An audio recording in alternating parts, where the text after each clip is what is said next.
Assalamualaikum warahmatullahi wabarakatuh. Tabi pun. Halo Tribuners, kembali lagi bersama saya Yoso Mulyawan dalam acara Tindak Tribun Kriminal dan Hukum setiap hari Jumat pukul 15.00. Baik, Tribuners, dalam edisi hari ini kita akan membahas mengenai fenomena kekerasan terhadap pekerja migran. Dalam beberapa waktu terakhir kita disuguhkan dengan pemberitaan mengenai meninggalnya anak buah kapal yang bernama Hasan Apriyadi asal pesisir barat. Dia bekerja di kapal asing berbendera Cina.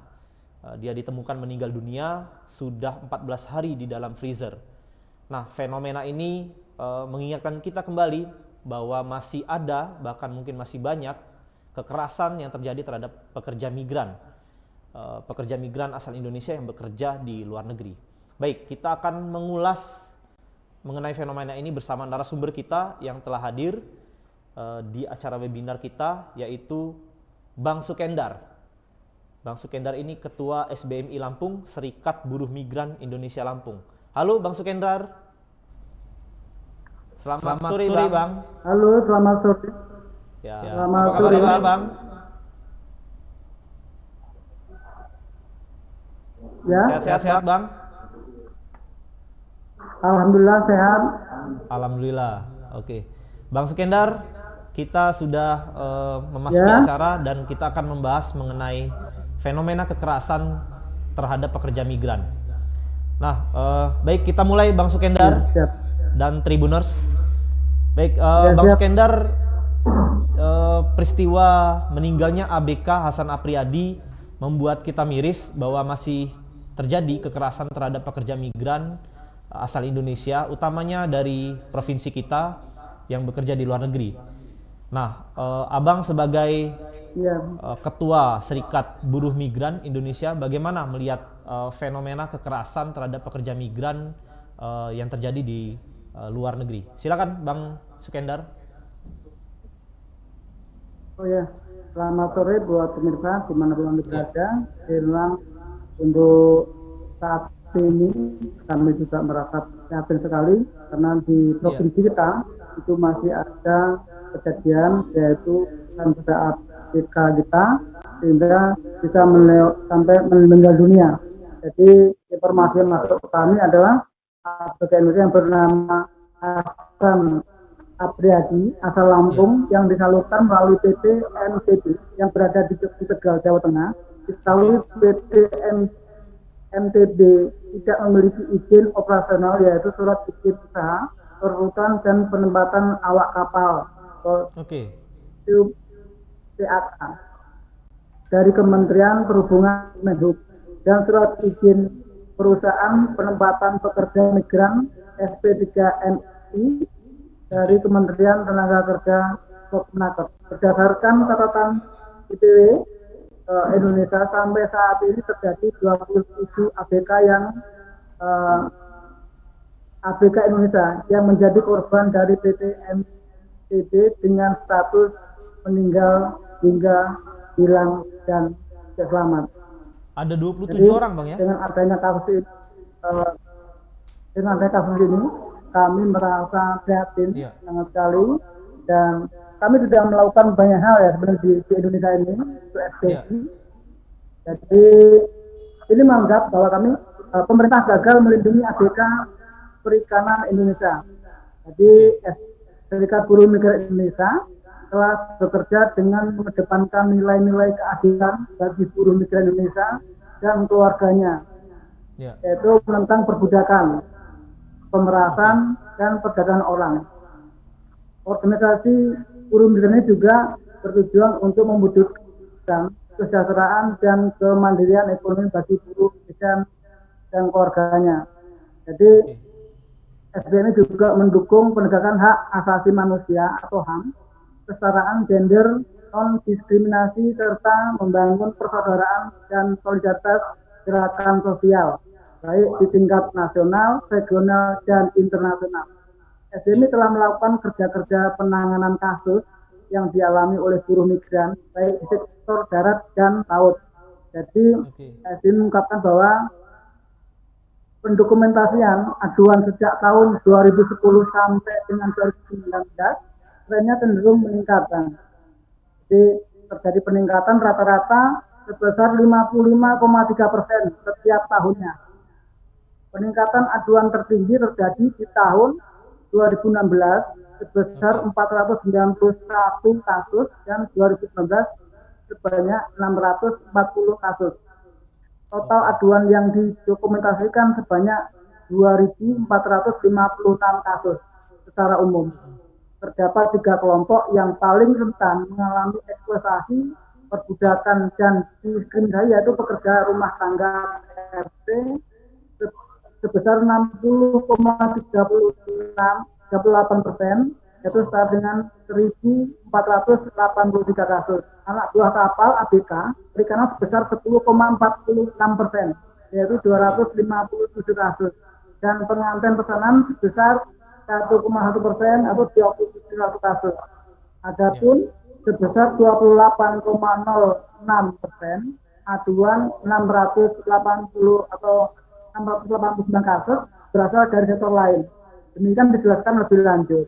Jadi kasus terkait ABK, investigasi ABK dalam kurun waktu 2 tahun terakhir terungkap penyebaran asal ABK perikanan yang diberangkatkan ke luar negeri. Sebagian ABK perikanan berasal dari ini Bang,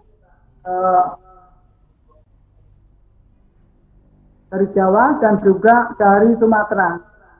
Dan kita saat ini juga masih melakukan upaya untuk meminimalisir kejadian ini dengan cara kita melakukan sosialisasi dengan migrasi yang benar dan aman ke masyarakat, sehingga masyarakat itu bisa paham atau tahu tentang informasi tentang ABK itu. Dan saat ini SBMI Lampung Timur karena lagi bersama dengan ILO dalam rangka untuk memperjuangkan hak-haknya, terutama juga termasuk memperjuangkan untuk didirikannya LPSA di Lampung Timur, Bang. Karena Lampung Timur adalah basis terbesar di Lampung, Bang. Ya. Mungkin seperti itu.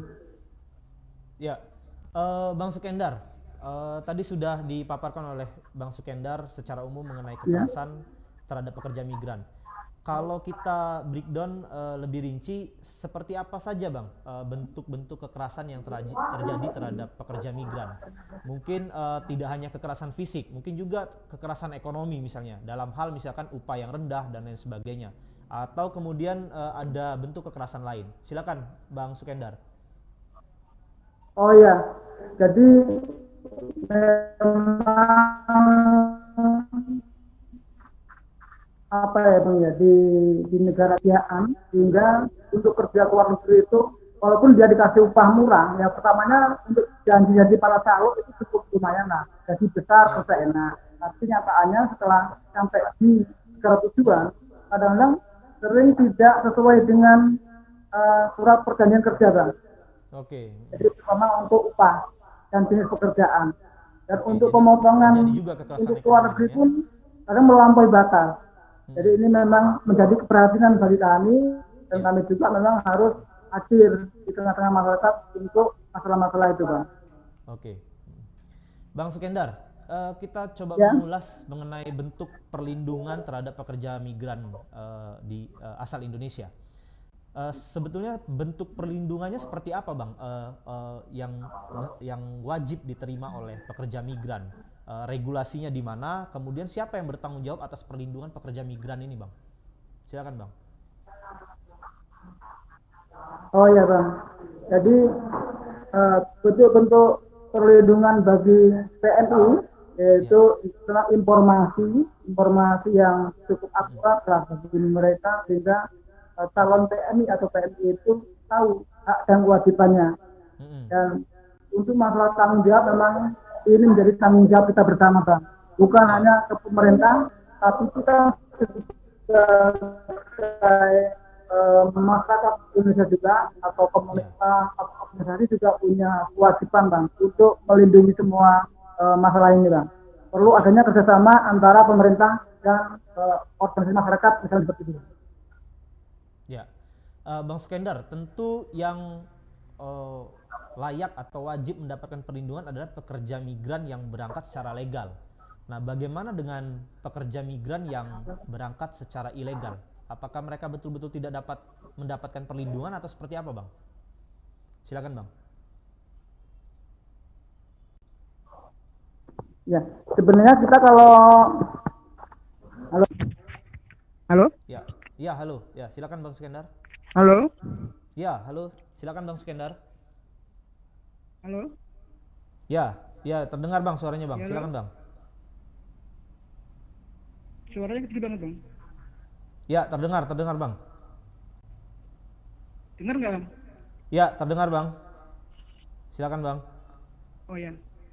Ya, bagaimana dengan pekerja yang ilegal, Bang? Suaranya kecil banget. Bentuk perlindungannya apakah mereka betul-betul tidak mendapatkan perlindungan atau seperti apa, Bang?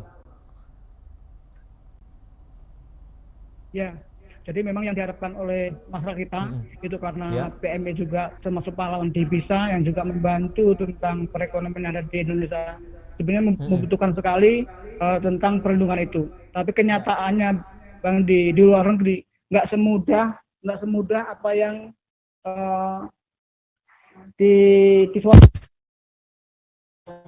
semudah itu. Jadi mereka juga teman-teman di sana harus berjuang untuk mendapatkan perlindungan itu. Bahkan banyak dari perwakilan yang ada Indonesia yang ada di luar negeri itu sering mengabaikan dari masyarakat kita atau PMI yang ada di luar negeri itu. Mereka sangat betul sekali dengan pekerjanya para perwakilan yang ada di Indonesia yang di luar negeri itu. Oke, Bang Sukendar, menarik kalau kita bicara pekerja migran yang khususnya berasal dari Lampung. Pernahkah SBMI menangani kasus yang dari awal prosesnya sampai akhir terkait dengan kekerasan pekerja migran yang berasal dari Lampung? Silakan Bang Sukendar, mungkin bisa sedikit berbagi cerita, Bang, mengenai penanganan kasusnya, Bang. Ya, jadi kita pernah mendampingi saudara kita yang ada di Pringsewu, Julfa, yang di Malaysia, yang pada waktu itu ada penyiksaan dari majikannya, sampai dia itu di gunting lidahnya waktu itu. Nah, itu kita sampai di rumahnya korban di daerah itu, pendampingan sampai ke Jakarta, dan akhirnya saya juga waktu mendampingi sampai ke Malaysia, Bang, sampai ketemu dengan di KBRI yang ada di Malaysia. Jadi memang tidak mudah ketika kita mendampingi PMI yang bermasalah karena kita itu kehilangan ini, Bang, kehilangan bukti-bukti. Jadi kita susah untuk bukti. Untuk kasus Ulfa itu akhirnya bisa kembali ke kampung halaman, Bang, dengan advokasi kita. Nah, pada waktu itu sebenarnya dia dipulangkan oleh majikan, tapi dia lewat Palembang. Nah, dengan ini dia akan diambil lagi. Ternyata itu tidak terurus, dan sekarang dia sudah di Indonesia. Terus kami juga sebelum itu, kami sampai sana juga belum selesai sampai sekarang dan susah untuk kerana hukumnya. Karena kejadian yang ada di Malaysia, terus kita pakai periksa yang namanya kita mau di Indonesia itu, karena tidak menerima.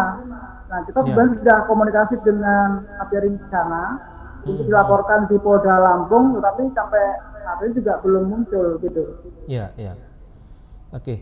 Bang Sukendar, mungkin mengikuti juga kasus ABK Hasan yang dari pesisir barat yang meninggal ini. Bagaimana, Bang, proses kasusnya sepengetahuan SBMI untuk yang ABK Hasan?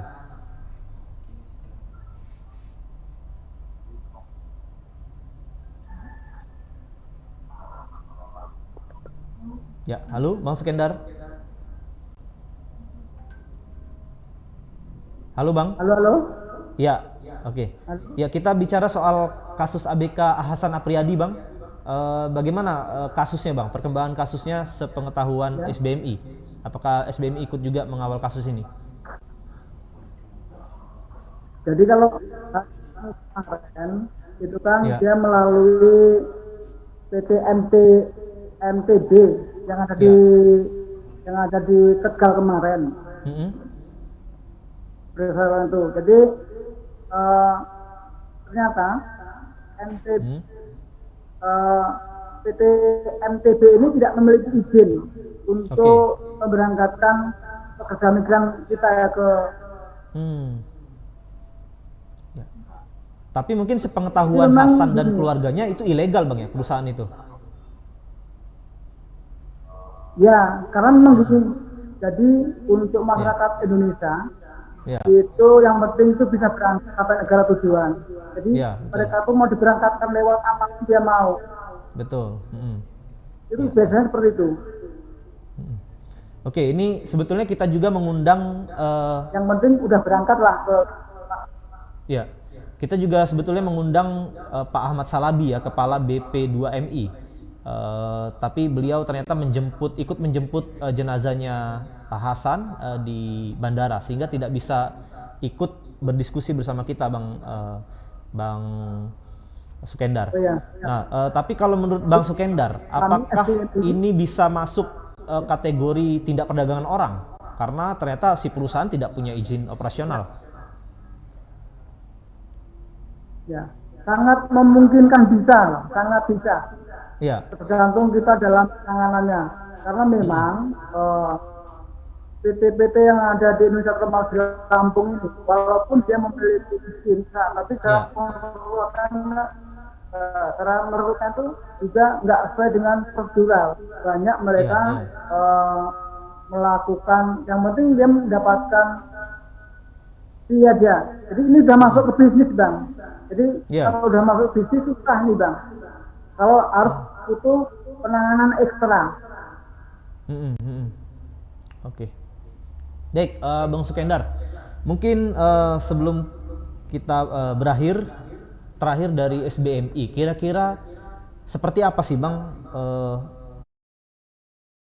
memutus mata rantai kekerasan yang terjadi terhadap pekerja migran? Apakah dimulai dengan mungkin membereskan dulu perusahaan-perusahaan yang tidak resmi, sehingga hanya perusahaan resmi yang berhak mengirim pekerja migran, dan kemudian di situ jelas tanggung jawab keselamatannya, atau seperti apa Bang untuk memutus mata rantai kekerasan pekerja migran ini? Silakan Bang. Oh ya, ya siap. Jadi begini, kalau menurut kami ini kan udah apa ya, namanya udah kejadian yang dari tahun ke tahun yang dibahas beri cuma itu aja, tapi nggak pernah berkunjung selesai. Hanya itu aja. Jadi dari tahun-tahun. Ini memang untuk penertiban untuk PJTKI ini harus benar-benar dilakukan oleh pemerintah. Itu harus benar-benar. Jadi jangan apa ya, setelah ada masukan, ada kejadian baru bertindak. Dan itu selesai hanya di atas meja saja. Jadi selain itu untuk pemerintah juga harus bisa turun ke bawah melalui instansi terkait, memberikan sosialisasi tentang migrasi yang sehat dan aman. Itu juga pendampingan kasus. Dan sekarang ini Bang, untuk para calo atau PT itu sudah masuk ke tempat pendidikan sekarang ini. Jadi sudah masuk di pendidikan, mencari tenaga kerja di situ tanpa pengetahuan dari dinas tenaga kerja sendiri atau dinas pendidikan sendiri Bang. Jadi promosinya langsung ke tempat-tempat pendidikan Bang ya? Bersama-sama pemerintah dan instansi terkait atau dengan lembaga sosial lainnya, mari kita turun ke bawah, kita sosialisasi tentang migrasi yang benar dan aman dalam rangka untuk mencegah terjadinya TTP ini Bang. Oke, Bang Sukendar, menarik saya kira pembahasan mengenai fenomena kekerasan terhadap pekerja migran. Tadi sudah banyak dipaparkan, mulai dari permasalahannya, kemudian bentuk perlindungan seperti apa, terakhir kemudian solusi dari Bang Sukendar. Nah, semoga ini juga didengar oleh pihak-pihak terkait Bang Sukendar, dan semoga ini juga bisa menjadi sumbangsi kita untuk memutus mata rantai kekerasan terhadap pekerja migran. Baik Bang Sukendar, terima kasih Bang atas waktunya bersedia webinar dengan Tribun Lampung. Ya, terima kasih Bang Sukendar sekali lagi. Baik Tribuners, kita sudah sampai di penghujung acara. Tadi kita sudah membahas mengenai fenomena kekerasan terhadap pekerja migran, dan ini juga mudah-mudahan bisa menjadi wawasan kepada para Tribuners. Kalau ingin berangkat menjadi pekerja migran, maka hati-hati terkait dengan perusahaan yang legal untuk mengirim kita sebagai pekerja migran, bentuk perlindungannya harus jelas dan lain sebagainya. Baik Tribuners, kita sudahi acara pada sore hari ini. Kita akan ketemu di acara tindak Jumat pekan depan. Masih bersama saya Yoso Mulyawan. Saya pamit.